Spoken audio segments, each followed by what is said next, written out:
Gaku Kata is a timid prodigy who made it into an elite school on scholarship, thanks to his genius with numbers. Ever since he was a kid, math was his entire world. Naturally, the school expected him to shine at the annual math Olympiad.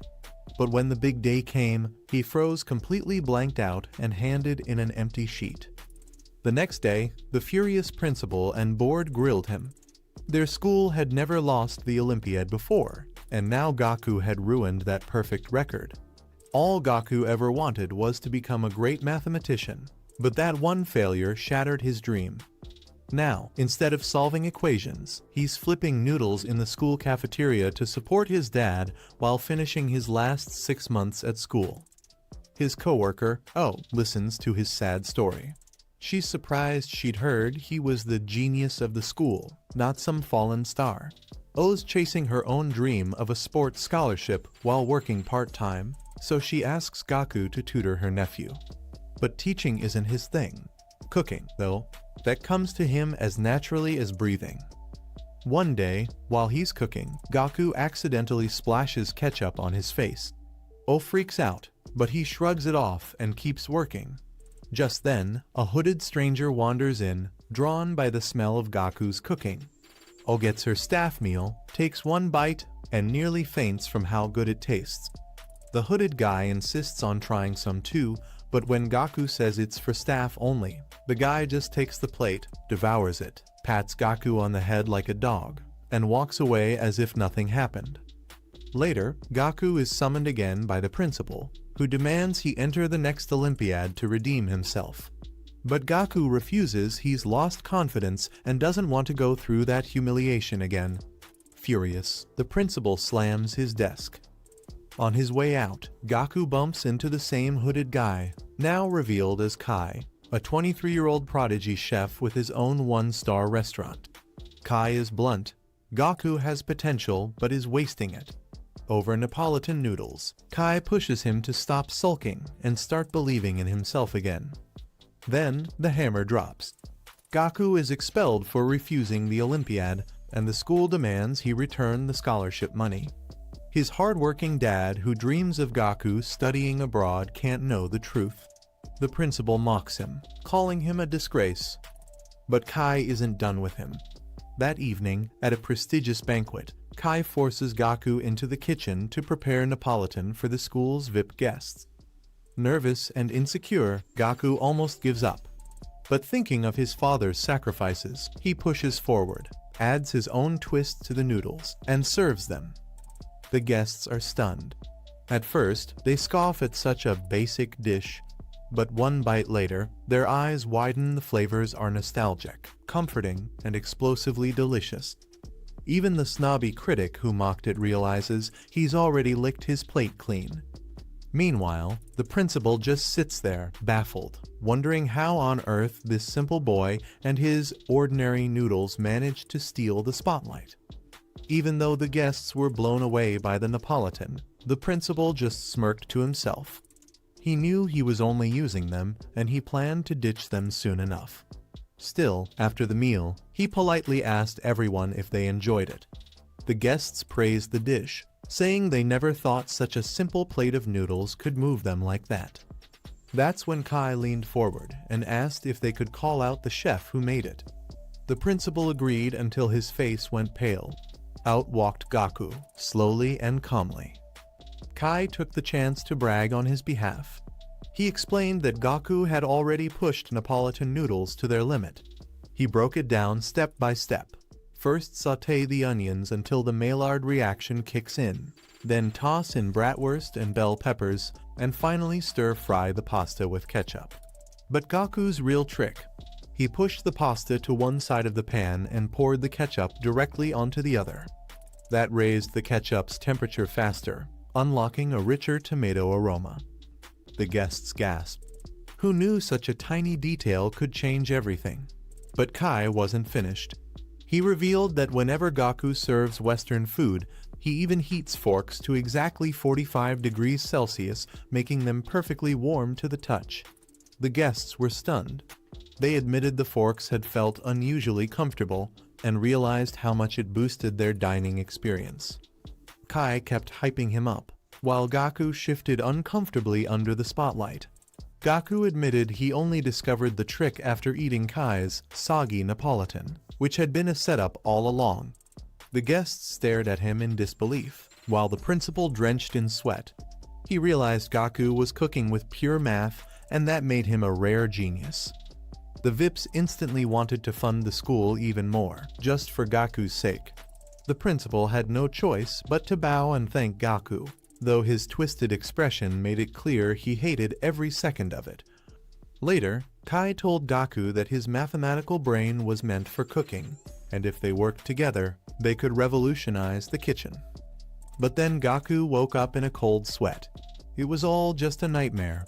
He went downstairs, where his dad was excited about his Tokyo University acceptance. Over breakfast, Gaku tried to calm him down, saying he knew he'd done well on the exams. While watching TV, Gaku's attention shifted to a familiar face Mashi, a math Olympiad prodigy. She bragged about acing her entrance exam, and Gaku remembered their first meeting. She had once asked him a simple math question, but instead of just solving it, she invented her own theory for it. That moment convinced him she was someone special. His dad noticed his son's mixed feelings and hurried off to serve him more food. Gaku thought about how sweet life with his dad was, but also how uncertain his own future felt. Finally, he told his dad he was heading into Tokyo to figure things out. After a long trip, Gaku arrived at Kai's restaurant, where he was greeted by Rona, the sous chef. She recognized him instantly as the Neapolitan genius and offered him wine. Everything in the restaurant, even the glasses and doorknobs, was carefully temperature controlled. She explained that Kai had spoken very highly of him, and she respected him for earning such rare praise. Rona then served him a beautifully plated dish, though she warned him bluntly, "This world isn't for someone like you. You're not ambitious enough to survive fine dining." But Gaku cut her off politely. "Stop talking. Let me taste it first." One bite, and he was transported. He instantly identified crab as the core ingredient and was fascinated by how she'd combined it with pork. Then he did something that shocked her. He grabbed a pen and paper, scribbled math equations, and created a formula for her dish.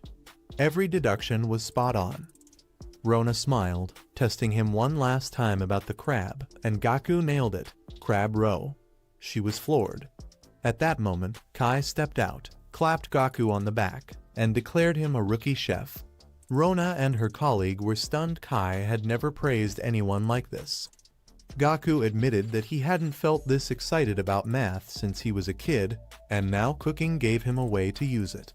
He thanked Rona for inspiring him, even if he wasn't sure whether he truly wanted to be a chef. Just then, Congressman Wichai, one of the banquet guests, entered.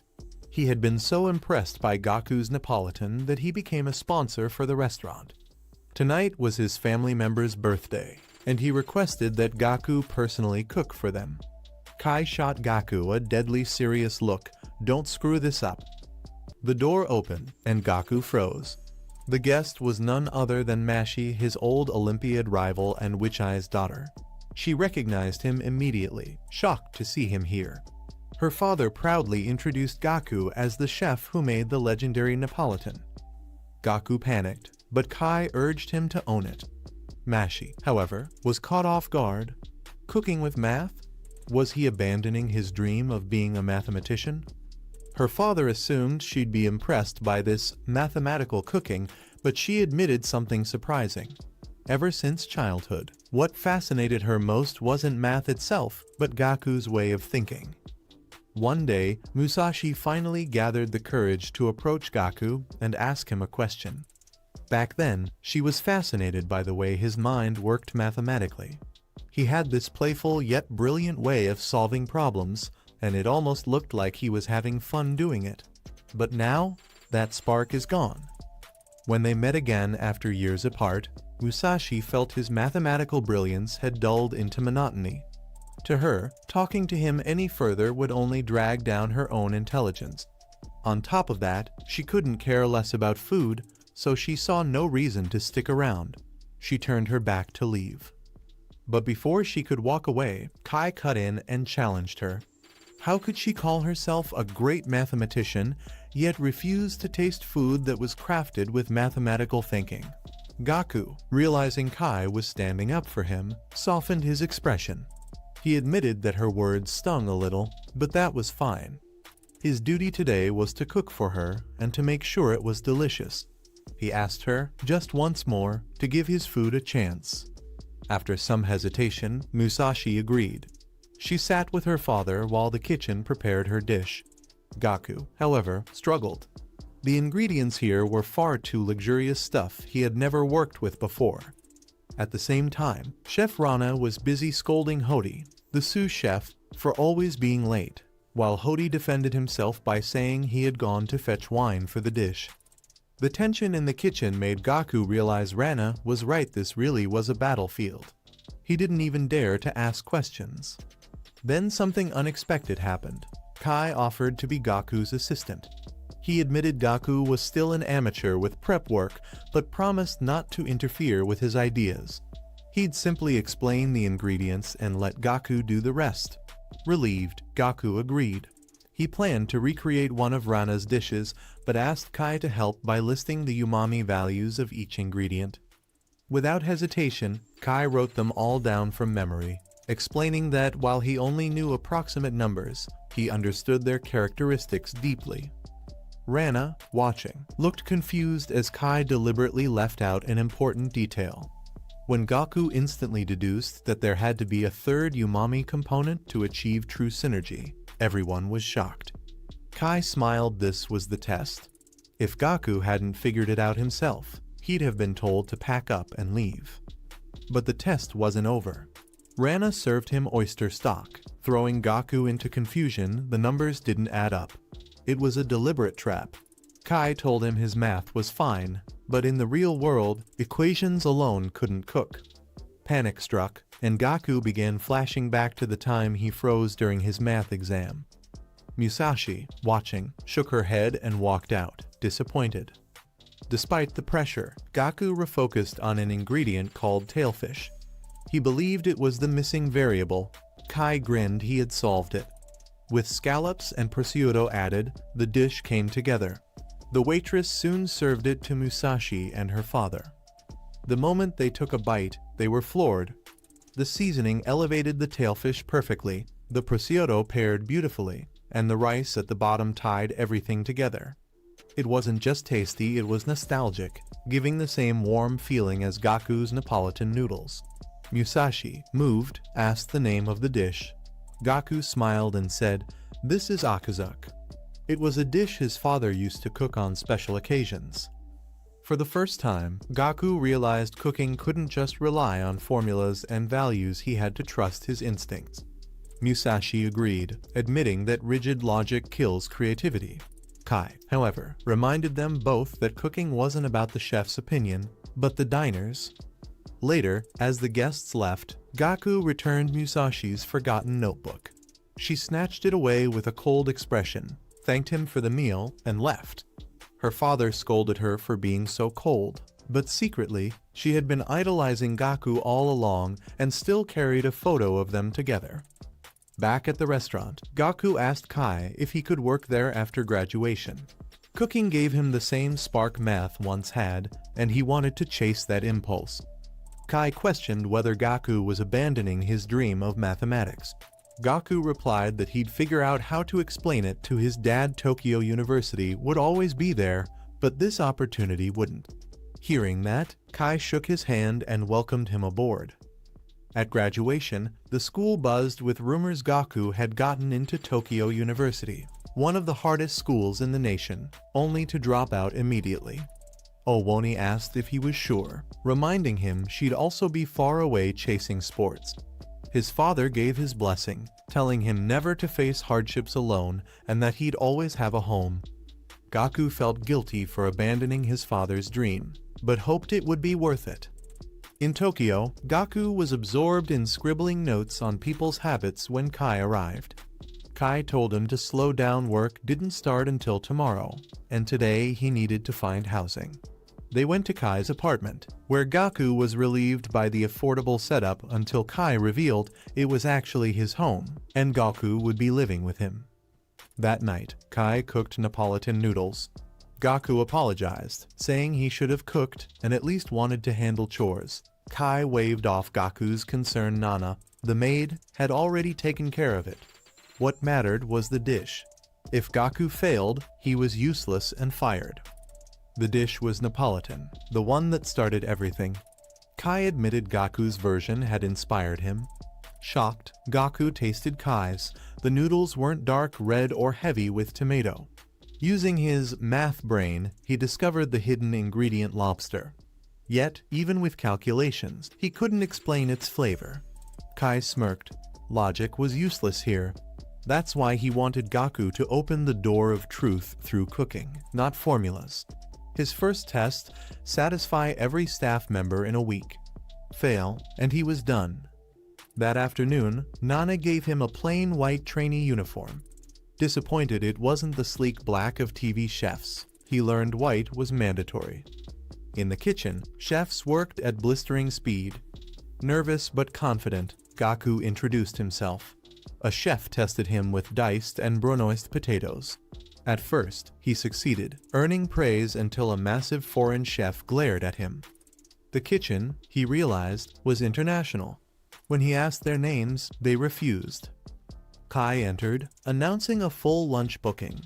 The staff became a flawless machine. Gaku watched in awe until the same chef tossed his potato cuts. He'd panicked midway, leaving them uneven. "Go home," the chef said. Deflated, Gaku stumbled, fell, and spilled the platter. No one noticed. Humiliated, he stepped outside. His real weakness wasn't skill, it was stamina. Kai's warning, "Fail once and you're out," echoed, and his resolve reignited. Nana found him. It was time for staff meal. She saw his exhaustion, but he pushed on.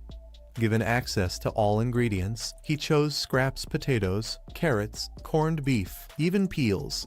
Na watched, skeptical. It looked plain, but smelled promising. When served, the staff were unimpressed until the aroma hit. They taste, and the critiques turn into praise. Gaku's stew earns praise for its depth and timing, but when asked why he chose something so simple, he says, "Because it's nourishing." Silence follows. He'd noticed how drained they looked and wanted warmth, not luxury. Still, only 2 votes rise. He fails. Kai warns, 1 week or he's out. Hody mocks him. Comfort food won't survive.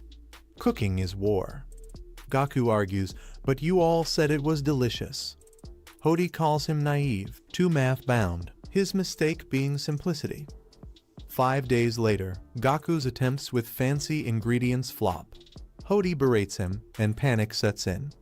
Then he sees a message from his dad, unanswered kindness that rattles him. At that moment, Womi visits on crutches. She admits she pushed too hard, tore her meniscus, and turned to cooking. She shares homemade miso. One taste floors him. They both feel comfort, and she cries. Inspired, Gaku asks to take her lunchbox to the restaurant. That night, while staff doubt him, he's already inside, modeling the dinner rush with math, moving with shocking efficiency. Hody admits he's impressed but warns data isn't enough, his body must learn. Gaku insists numbers will suffice, unsettling Hody.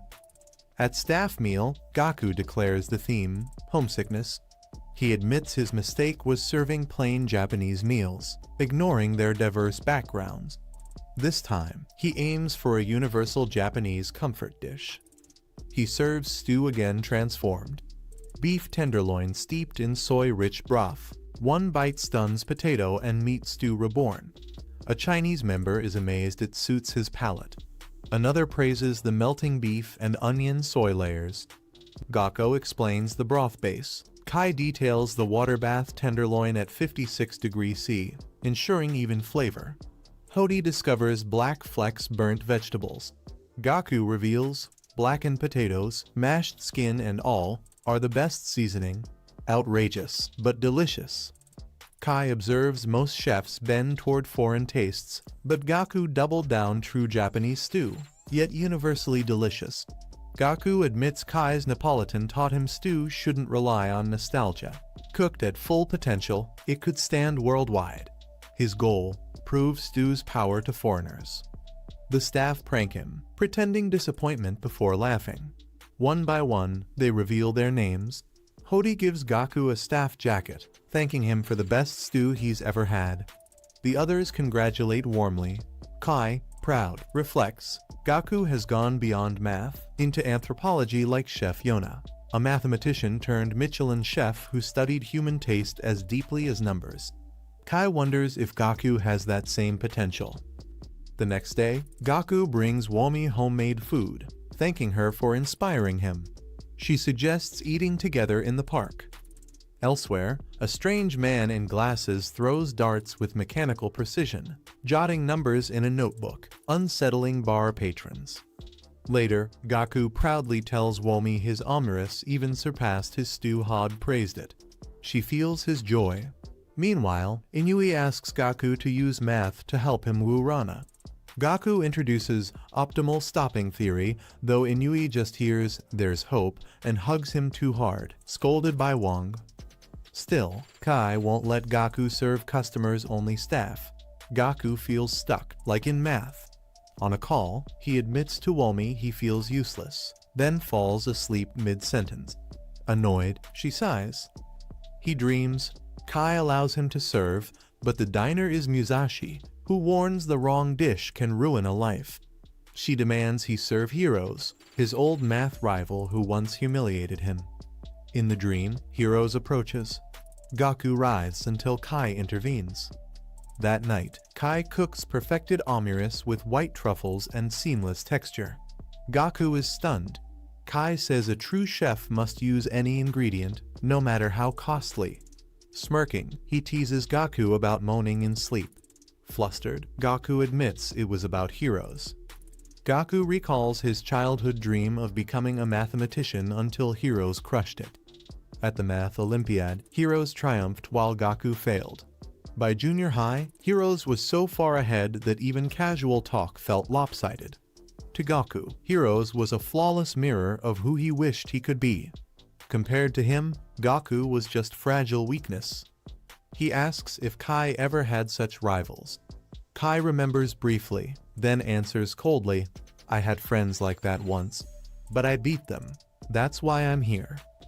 Then he explains why Gaku hasn't served customers. Math is his only weapon, and he hasn't mastered it. Unless he overcomes that weakness, he'll never stand before diners. Still, Kai knows Gaku shines only on stage. His best training is to face his true fear. Finally, Gaku confesses his greatest fear is Heroes. The name makes Kai flinch. Has Heroes won anything recently? Gaku recalls yes, the Masami Cosino Award. Kai slams down a newspaper. Their restaurant is catering the ceremony. Both Gaku and Heroes will be there. To Kai, it's fate. He declares Gaku will serve that day. Meanwhile, Musashi gets a call from Heroes. He invites her and Gaku to Princeton. She refuses, her father wouldn't allow it, and Gaku couldn't afford it. But she hears cheering in the background. He's at a Princeton bar with Japanese students. Before hanging up, he says he'll return to Japan soon and visit Gaku with her. Musashi hesitates, but Heroes insists their reunion is inevitable, that fate has bound the three of them to unlock the universe's truths together. The day of the Math Awards arrives. Gaku congratulates Heroes, who's glad to see him but surprised he chose cooking. Gaku insists he's only a trainee.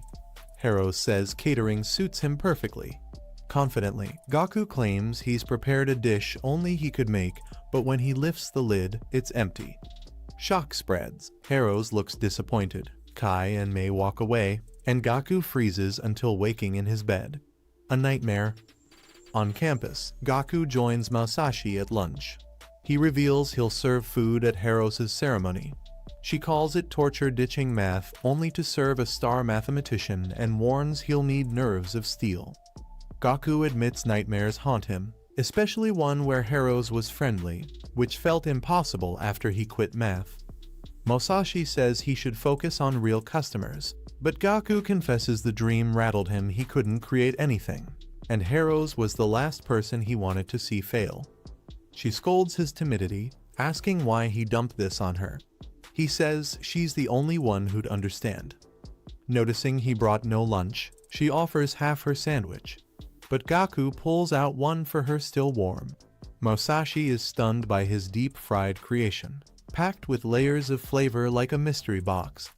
Gaku explains he designed it so every bite surprises. His shining eyes remind her of the same joy he once had for math. She recalls living in isolation until he showed her math could be fun and shared. She admits he once seemed unbeatable, but smirks that now she's far ahead. Setting that aside, Gaku confesses Harrow's rising talent bothers him. Math used to be fun, but competing with Harrow's turned it into pressure. Musashi suggests maybe he lost his joy when Harrow's name appeared on the award list. Gaku remembers regaining that joy when he cooked fish for her. Realizing this, he grabs her hands and thanks her sincerely. She blushes until his phone rings. It's Wee, boasting about a new record and inviting him to dinner. Musashi, jealous, smacks him and storms off. That evening, Kai assigns chefs for the ceremony. Milo on fish, Hody on dessert. Soup and meat will be contested open to everyone, even newcomers. In 3 days, only the winners will handle those categories. Excited, everyone applies. Then Gaku shocks all by declaring he'll enter every category. Hody is stunned, Kai smirks. While others rush to practice, Gaku lingers. Waiters warn he's reckless, only 6 months in yet triple the workload. He admits it but wants to cook as much as possible. On his way out, Inui warns he's gone too far, then proposes a deal. They'll taste each other's dishes to sharpen skills. At Inui's apartment, they cook together. Inui reveals his family runs a top Kyoto restaurant, but he left after clashing with his father's rigid traditions. He dreams of fusing modern techniques with Kyoto classics to break boundaries. Gaku realizes Inui isn't rejecting tradition, he's revolutionizing it. 3 days later, the contest begins. Kai, Hody, and Milo sit in silence, waiting for dishes bold enough to impress. Anuvi proudly presents his dish, confident in his work. Milo and Hody taste it first, and they're blown away, praising his soup as a true reflection of fine Japanese cuisine. Inui's heart soars, thinking this might finally be his chance to win. But then Kai speaks. With his usual bluntness, he dismisses the dish as unworthy. Sure, the soup is tasty, he admits, but its aroma fades the moment the lid is lifted. For a banquet, where presentation and lasting impact matter most, that's unacceptable.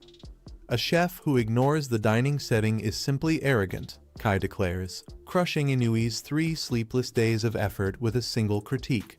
Calmly sipping his wine, Kai tells him he's lost yet another chance. Meanwhile, Gaku is in the kitchen, preparing his dish.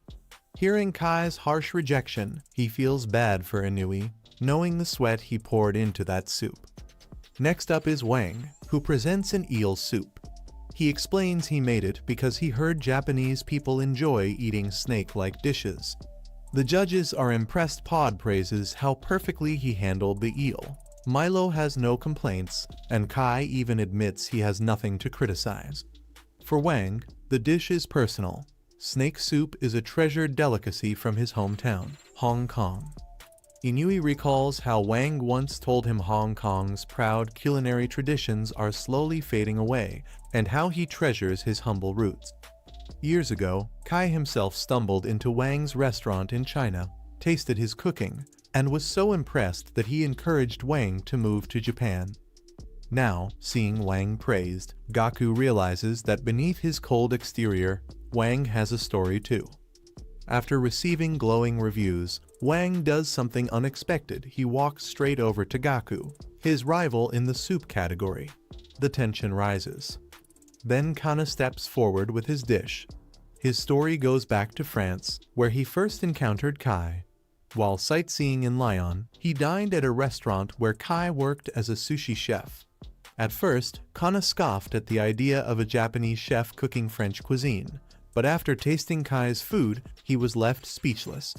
That moment inspired him to come to Japan and study under Kai. Milo loves Kana's dish, praising its harmony of flavors. Kana beams with joy until he notices that Kai, once again, looks utterly unimpressed. As Gaku struggles to finish his dish, Shishido steps up with his roasted chicken. It looks simple, but the judges know better. Pod praises the skill required to roast it perfectly, while Kai calls it an excellent celebratory dish. Carving it in front of guests would lift the whole atmosphere. Shishido bows, crediting his training under Kai. Unlike the others, he doesn't want independence. Skilled as he is, he'd rather follow Kai forever, refusing to reveal anything about his past with him. Meanwhile, Rana is plating her dish when Gaku asks why she works at Kai's restaurant. She avoids the question, but Nana interrupts, exposing her secret. Rana is the daughter of the man who originally owned the restaurant before Kai bought it. The truth stuns her. Years ago, her father mismanaged the restaurant into ruin. Kai, freshly returned to Japan, bought the place simply because he liked its location. Back then, Rana was just a part-timer, but Kai noticed her raw talent and let her stay on. Hearing Rana's story, Gaku guesses that Kai must have really liked her to let her keep working at the restaurant. Rana instantly shoots him a cold glare, accusing him of trying to mess with her in the middle of the competition. Cornering him against the wall, she snaps that he has no idea how hard she's worked, and now he's playing mind games. Gaku quickly denies it, saying that's not his intention. Gaku then adds that if she's here to learn from Kai and gain experience, that's actually a great reason. He also says he finally understands why everyone is so devoted to the restaurant. Rana isn't moved. She scowls and reminds him that when they first met, she told him he lacked ambition and wasn't cut out to be a chef, and she still stands by that. She points out how he entered more categories than anyone else yet doesn't even look nervous, which to her proves he isn't serious. But Gaku calmly replies that things are different now. He's not nervous anymore because he finally has real confidence. That stuns her. Finally, it's Gaku's turn to serve. Hoodie leans forward in anticipation. Everyone's curious because despite being a rookie, Gaku dared to enter all 3 categories. To their shock, he brings out just one dish, an appetizer made with couscous. Whispers ripple through the staff. If it took him this long to prepare a single plate, how could he possibly handle a real event? Kai steps in, explaining the history of couscous, surprised that Gaku chose something so unfamiliar to Japanese cuisine. Gaku answers that he remembered Kai's advice: never limit yourself and always use as many ingredients as you can. Despite his slowness, Kai is intrigued and wants to taste it. Hody tries first. His eyes widen delicious, with a refreshing aroma. Milo and Kai agree, saying the flavor exceeded expectations. Gaku explains his process in detail, shocking the judges. Still, they worry it's too light to win since it lacks a strong impact. Just as Kai is about to give his verdict, Gaku signals N to bring out a pot. When the lid is lifted, a sweet aroma floods the room. Gaku explains that he intentionally waited until the judges had eaten 2/3 of their appetizer. Then, with a flourish, he pours a head broth made from the same ingredients over the leftover couscous, transforming it into a soup dish. The room gasps. Earlier, Inui had criticized him for being plain. That stung him into creating something only he could pull off. When the judges taste it, they're stunned again. The soup is even better than the appetizer. Kai praises not just the flavor, but also the presentation, awarding extra points for pouring the broth in front of guests. Inspired by Shishido's focus on entertaining diners, Gaku decided to add his own playful twist. Now Hody realizes why Gaku took so long. He wasn't just slow, he was crafting 2 dishes in one. Milo notices one last tray and asks about it. Gaku reveals hot pork cutlets, perfectly cooked. The judges dig in and once again have no complaints. Impressed, they admit Gaku did an outstanding job. Gaku explains his inspiration came from Musashi, who once told him that a meal should feel like a mystery box, you never know what's coming next. That thought drove his performance today, and the smiles around the room say it all. He nailed it. Kai gives his final verdict. Goku did excellent work. Just then, Rana walks in with her appetizer and asks the judges to try it. The next day, Milo gathers everyone to announce the winners. Musashi sits hunched over her desk, completely absorbed in a math problem that refuses to make sense. Her phone suddenly rings Hiro's. Rolling her eyes, she assumes he's calling just to brag again. She snaps that she's busy and moves to hang up. But before she can, Hiro's blurts out that Gaku is now working as a chef. Shocked, Musashi steadies her phone, realizing it's a video call. She quickly tries to explain Gaku's reasons, worried Hiro's might twist them. But instead, Hiro's beams and says he gets it perfectly. Cooking is math in action. According to him, Gaku is destined to be his assistant. Musashi jumps to defend Gaku, but Hiro's bulldozes over her words, promising to see them both by the end of the year. His smug tone makes her skin crawl.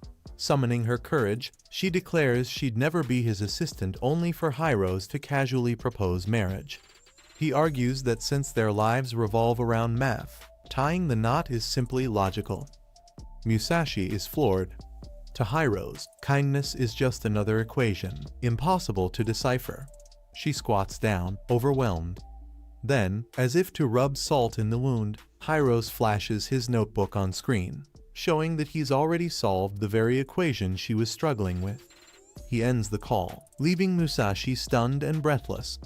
She realizes the only way Gaku can prove himself is by serving a dish so brilliant it even impresses Hiro's at the award ceremony. Meanwhile, in the kitchen, the competition results are revealed. Gaku's heart sinks when his name is missing from the winners' board. Ran Na and Wang Kai celebrate instead. After pouring everything into his 3 dishes, he feels crushed. But before despair swallows him whole, Kai writes Gaku's name under the dessert category. Gaku is furious. Desserts aren't his thing. He storms into his room, ignoring Kai's calls. Kai patiently explains through the door the basics of pastry work, like scooping ice cream evenly. Finally, Gaku explodes, confronting Kai directly. He accuses him of breaking promises and shoving him into desserts despite all his hard work. At that moment, Milo dramatically drops in literally from the rooftop, siding with Gaku. He admits he admires him deeply but says everyone pushes him hard because they know he's capable of greatness. Gaku, frustrated, demands to know why his clever 3-course idea was rejected. Milo answers bluntly, because anyone could have made it. Kai steps in, explaining that Gaku has something no one else does: mathematics as a weapon. But his recent cooking abandoned that. If he just cooks like everyone else, he's wasting his potential. The words hit Gaku like a hammer. Knees buckling, he asks why, if they value him so much, they stuck him with desserts. With no clear answer, he bolts out, devastated. Later that night, he sits alone in a diner, ready to quit and go home. He remembers his dad's words that it's okay to return if things get too heavy. Pulling out his phone to buy a ticket, he notices a flood of unread messages from Romy, guilt stabbing him. But just as he's about to call his dad, a new message pops up from his father. Heroes has reached out, saying he's excited to taste Gaku's cooking and has something important to show him. Gaku's heart pounds. How does Heroes even know he's a chef? Fear and pressure crash over him. Just then, a waitress strolls over to Gaku, noticing how restless he looks. She asks if he's okay, then sets down a slice of strawberry shortcake in front of him. Gaku blinks in confusion. He never ordered it. The waitress chuckles and explains that anyone who orders hot tea gets the cake of the day for free. With that, she tells him to enjoy and walks away. Only then does Gaku notice he's not in a diner at all, he's in a cafe. He almost never goes to cafes, so why did he end up here today of all days? With no money, no real reason, and no plan, he wonders if fate dragged him here. Maybe this was a sign.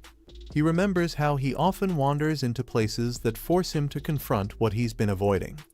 If he doesn't face desserts now, he'll regret it for life.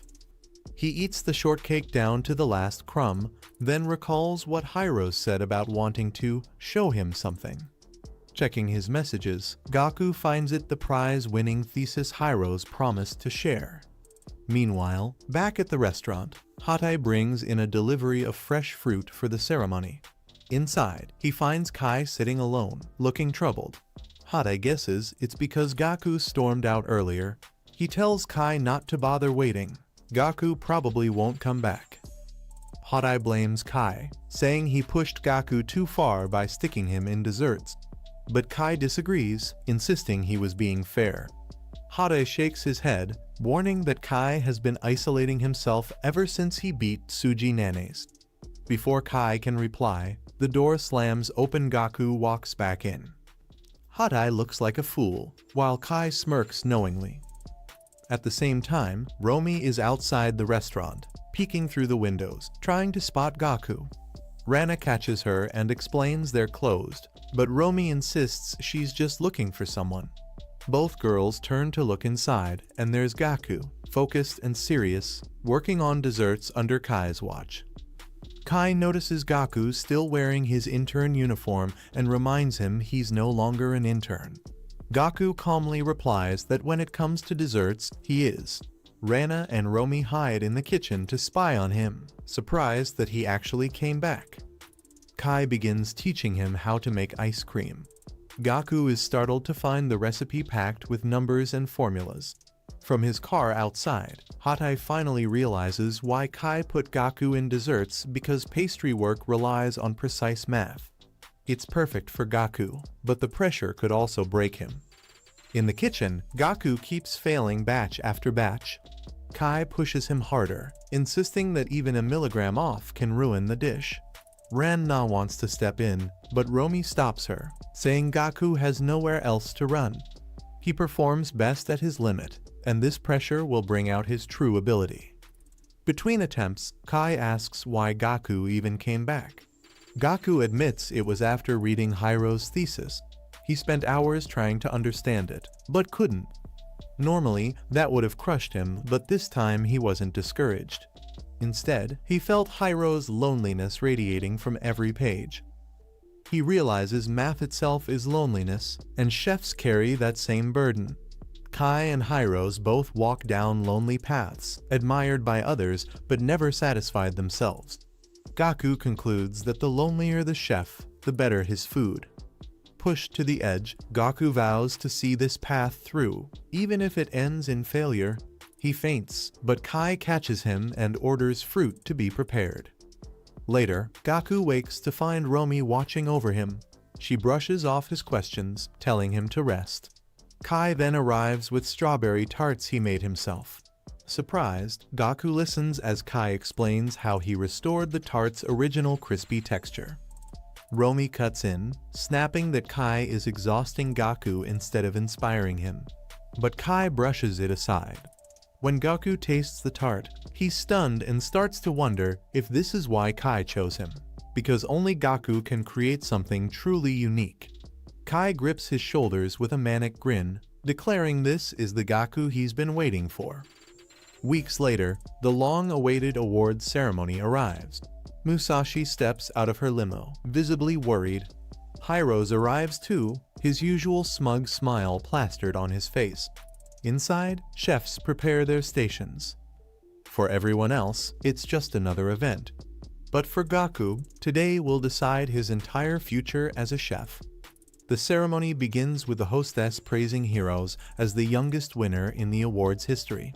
She adds that during his time at Princeton, he completed advanced theory papers and has since become famous worldwide, admired by scholars and fans alike.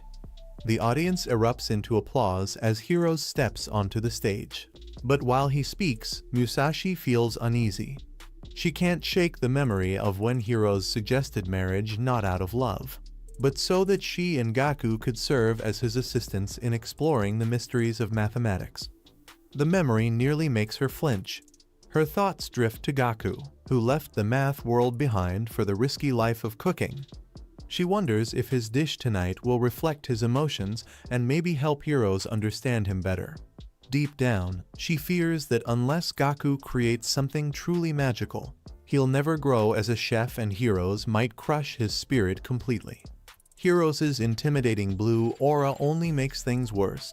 He approaches Musashi with a sharp gaze and asks where Gaku is.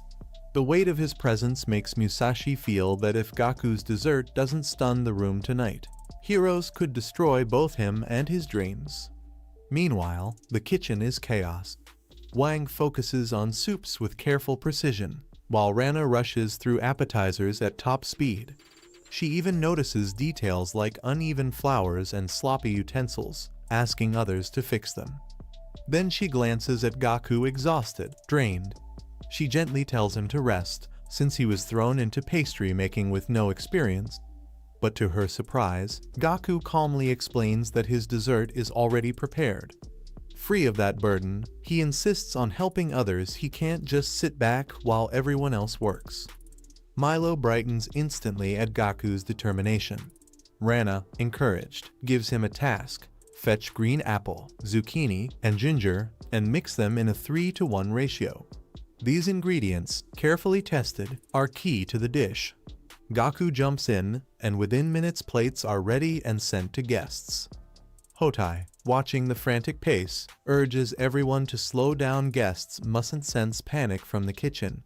When Rana asks about Kai's absence, Hotai explains Kai will be late, so he's filling in for now. Then he asks how Rana feels about being the first to serve tonight. She admits she gave it her all, but is far more worried about Gaku. Out in the hall, guests taste her appetizer and are delighted it's a hit. Their anticipation for the main course grows. Back in the kitchen, however, Rana's worry deepens. She asks Hotai if Gaku is really ready to handle desserts, given how desperate his situation is. She recalls the time he couldn't even manage simple custard cream. But something changed after that failure.